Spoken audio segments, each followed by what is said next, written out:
Okay, lesson yaffe esooka yino nga tuwayalinga nanga omulala na amps 3 ninawo emu ninawo 2 ninawo 3 eno na DriveRack eno microphone eno power sequence eno mixer yange waggulu ninga ina bagambye kyolina osooka okumanya ze inputs ne outputs ng'owayalinga. Oba otunudde bulungi ku mixer yange eno ina output ina left ina right ina left, zino ziri wano zonna inputs zonna ng'oziraba.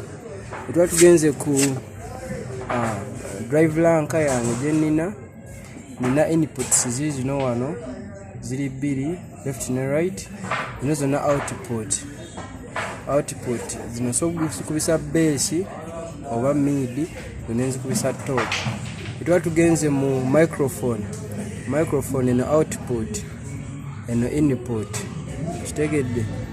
Etwa tugenze ku amplifier wano nina inputs ninazi output. Etwa tugenze ku amplifier ya wansi era still nina inputs zino zirinkinga era zibanga output nezo zirinkinga zifulumya. Osoogabira amp yonna ng'oyisa wano sound gwetuwa ekifulumiza output kaki ensonga eriwo ya inputs na outputs.